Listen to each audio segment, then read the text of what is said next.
Llevo tantos años manejando por carretera que ya ni me sorprenden las historias que circulan entre camioneros, porque cada ruta tiene su propia colección de accidentes, de curvas malditas y de lugares donde, según dicen, uno puede ver cosas que no deberían existir, y aunque no me considero un hombre crédulo, tampoco soy de esos que se ríen cuando otro chofer cuenta que vio una sombra al borde del asfalto o escuchó golpes en la cabina en mitad de la noche.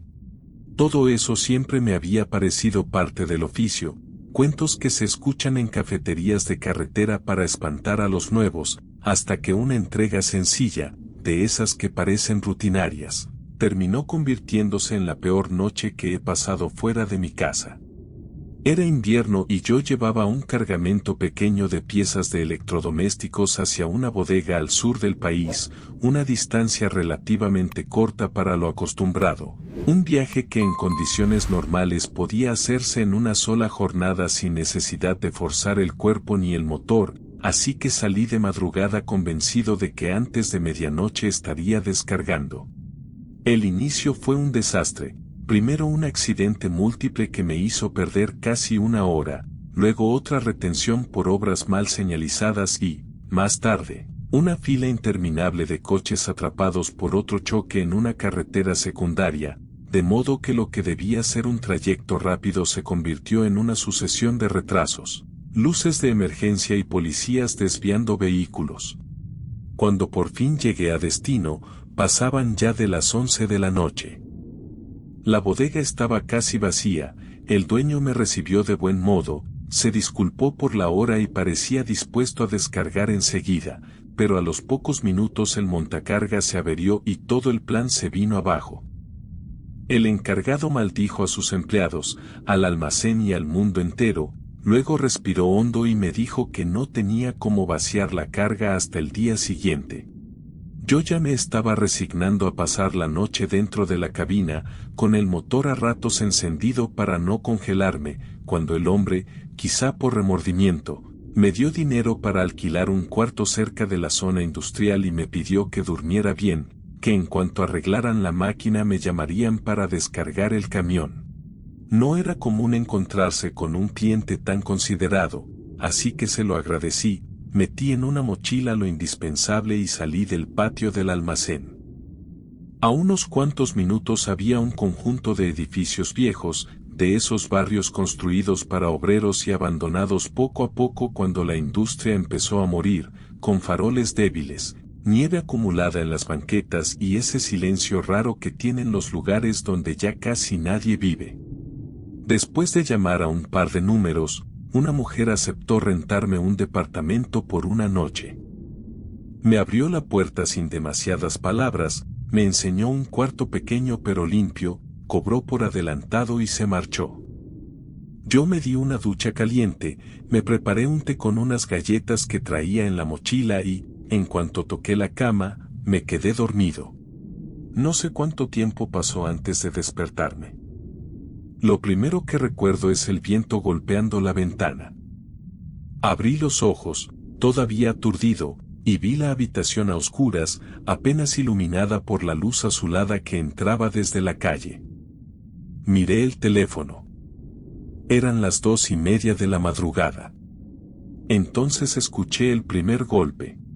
No fue un golpecito casual, ni el sonido normal de una rama contra el vidrio. Fue un golpe seco, claro, como si alguien hubiera tocado con los nudillos desde afuera. Me senté en la cama y me quedé inmóvil unos segundos, escuchando. El viento seguía soplando. Luego volvió a sonar. Toc, toc, toc. Me levanté descalzo, caminé hasta la puerta de entrada y miré por la mirilla. No había nadie en el pasillo. Pensé que quizá eran bromistas del edificio, o algún borracho equivocado, así que di media vuelta para regresar a la cama. Fue en ese momento cuando sentí el verdadero miedo. El sonido no venía de la puerta. Venía de la ventana del dormitorio. Estaba en un cuarto piso.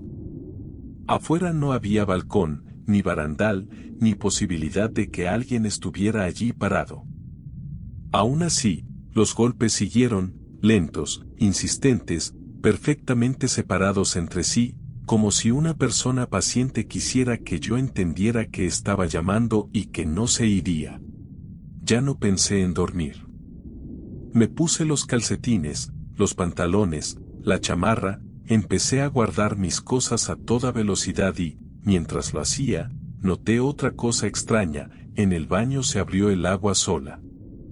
Primero el grifo, luego el silencio, luego otra vez el chorro corto, como si alguien estuviera probando la llave con una mano indecisa. No quise ir a comprobar nada. Seguí metiendo cosas en la mochila, respirando cada vez peor, sintiendo ese frío interior que no tiene que ver con la temperatura sino con la certeza de que algo en ese lugar no estaba bien y que, si me quedaba un minuto más, iba a arrepentirme. Cuando terminé de vestirme, la ventana se abrió de golpe. El viento helado entró con tanta fuerza que tiró una silla ligera junto a la pared. No vi una mano, no vi una sombra, no vi nada concreto, pero escuché el golpeteo del marco moviéndose y supe que no iba a quedarme a averiguar quién o qué había abierto esa ventana. Agarré la mochila, corrí a la puerta, la abrí y salí al pasillo. Bajé los escalones casi saltando, con el corazón desbocado. Detrás de mí la puerta del departamento se cerró con un golpe tan fuerte que hasta el edificio pareció responder con un eco hueco. Salí a la calle, me giré por pura inercia y levanté la vista hacia el cuarto. La ventana seguía abierta, pero la luz estaba apagada. Ni movimiento, ni una figura, ni nada. Solo la abertura negra y el viento lanzando copos de nieve hacia afuera. Empecé a caminar rápido de regreso al almacén, pensando que, aunque tuviera que pasar la noche en la cabina congelándome, al menos estaría en un lugar conocido.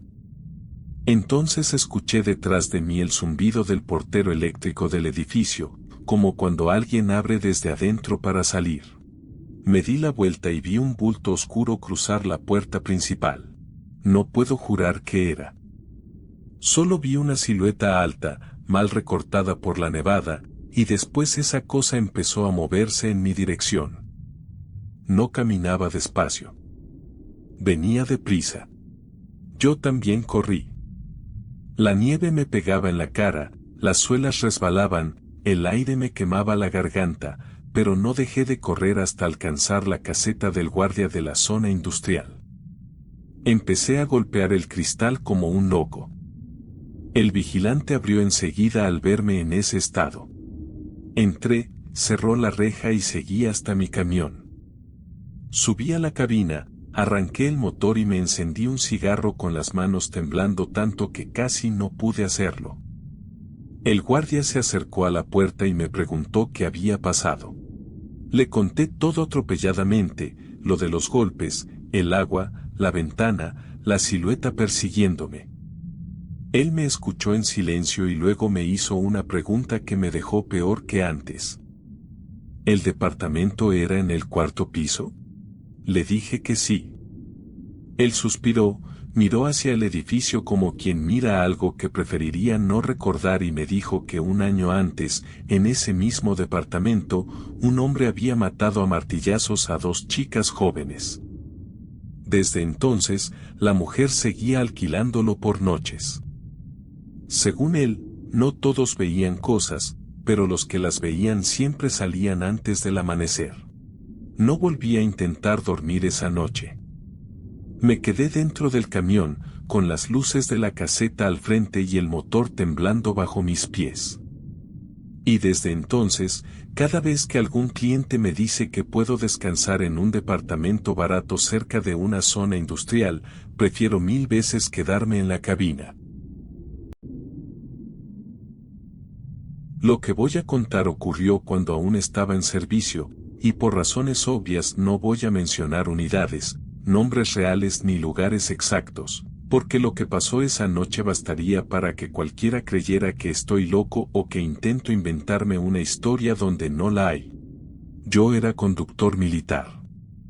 Había pasado por conflictos que prefiero no enumerar y, por experiencia, Sabía distinguir entre el miedo normal y ese otro miedo distinto que aparece cuando sientes que lo que tienes enfrente no pertenece al orden natural de las cosas.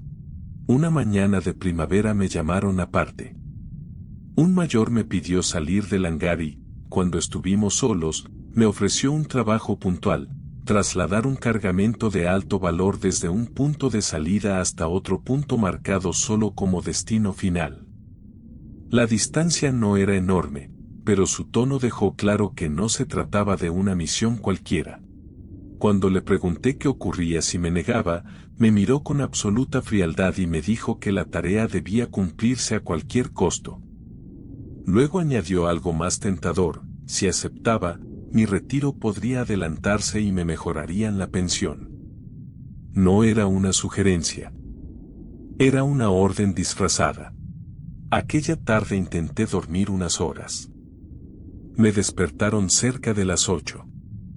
En la armería me entregaron un fusil corto y 4 cargadores.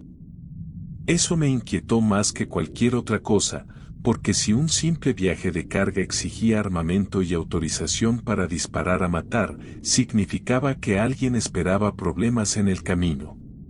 Salí de la base sin saber qué llevaba en la parte trasera. El mapa mostraba un origen claro y un punto final señalado en medio de ninguna parte. Conduje durante horas por carreteras vacías, sin cruzarme apenas con otros vehículos. A ratos me preguntaba si no sería todo un montaje para asustarme, porque la ruta parecía demasiado normal para tanto secreto. Poco antes del amanecer, el asfalto se terminó. La ruta seguía por una pista de tierra que se internaba en un bosque negro y espeso. Encendí las luces largas y reduje la velocidad. Allí dentro mi camión era una mole lenta y ruidosa, un blanco perfecto si alguien quería detenerme. Intenté mantener la mente fría, pero el propio entorno se encargaba de tensarme. Los árboles estaban tan juntos que parecían cerrarse sobre el camino. El barro obligaba a conducir despacio.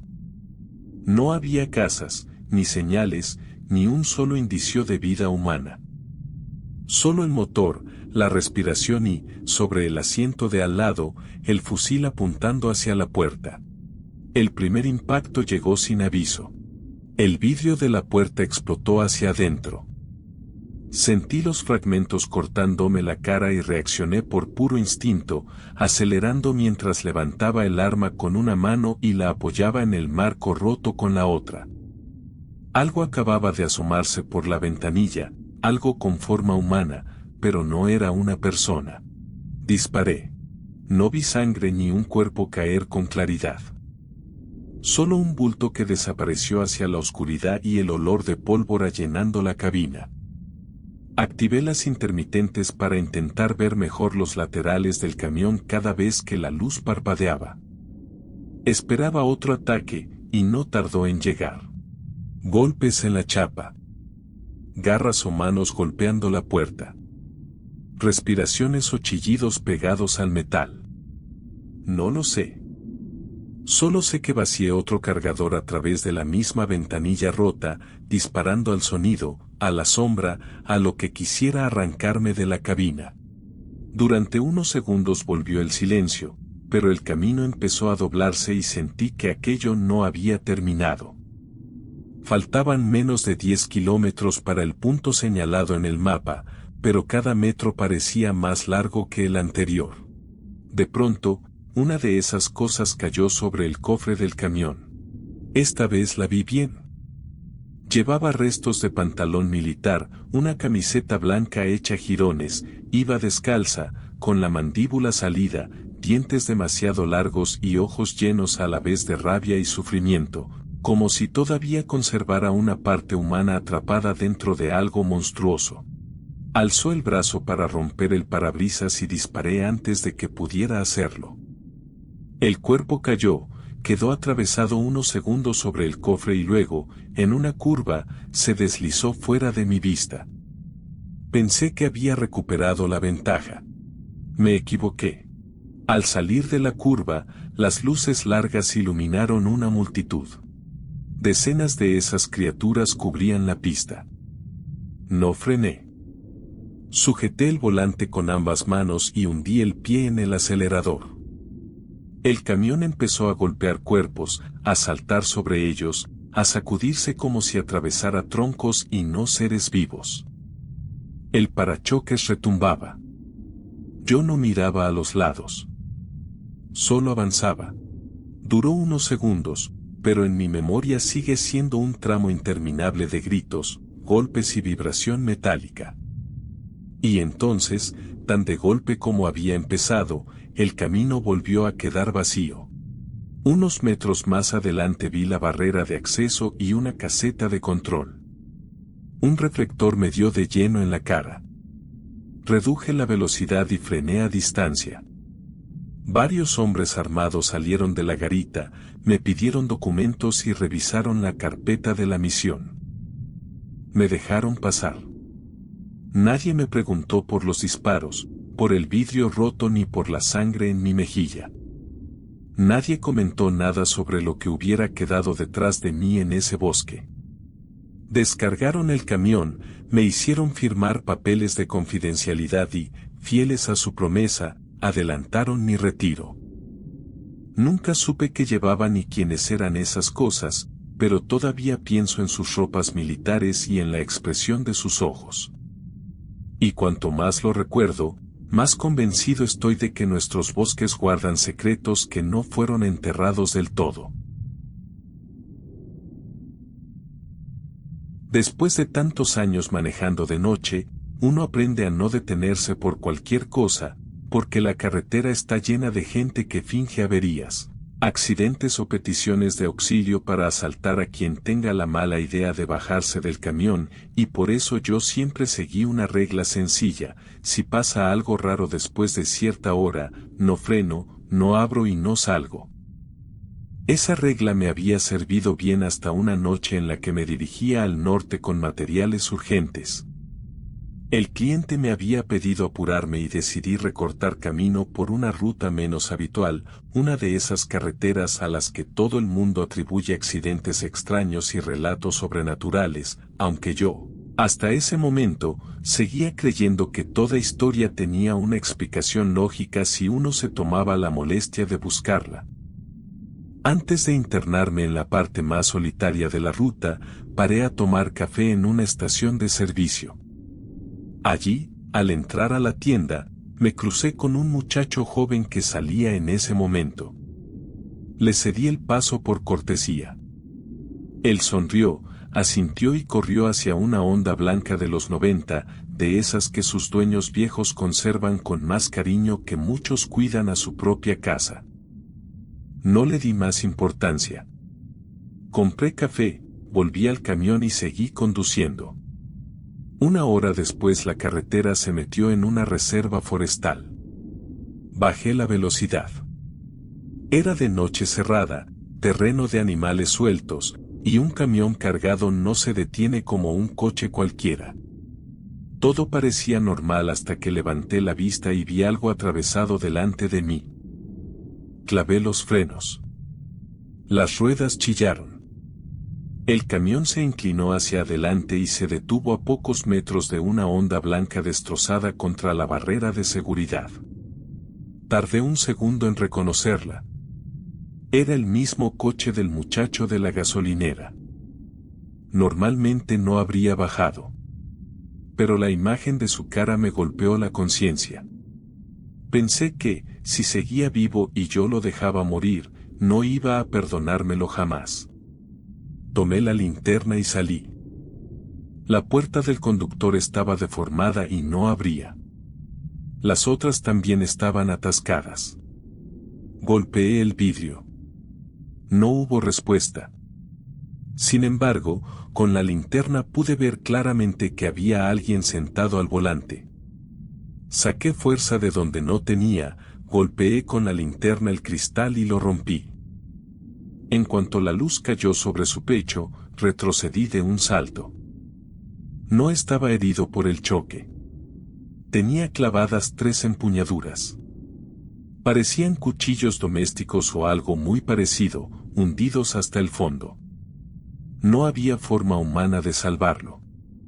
Durante un segundo me quedé mirando aquello sin procesarlo, y entonces sentí que no estábamos solos. Desde la espesura, a unos metros de la carretera, brillaron dos ojos. No eran reflejos normales. Eran altos, separados, inmóviles.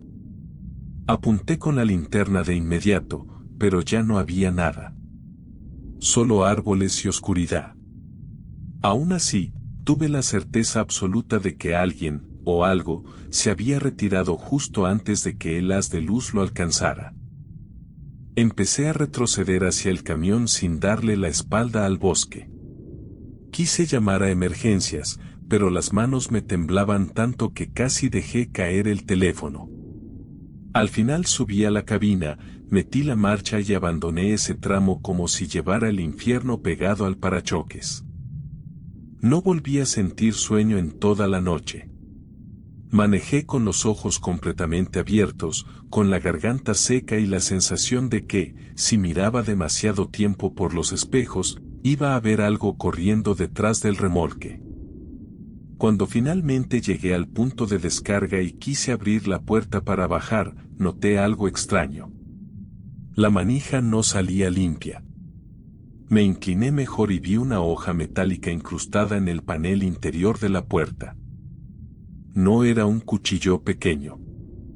Era un machete corto, un verdadero cortador pesado, clavado desde afuera hacia adentro, como si alguien hubiera intentado abrir la puerta o alcanzarme mientras yo huía de la reserva.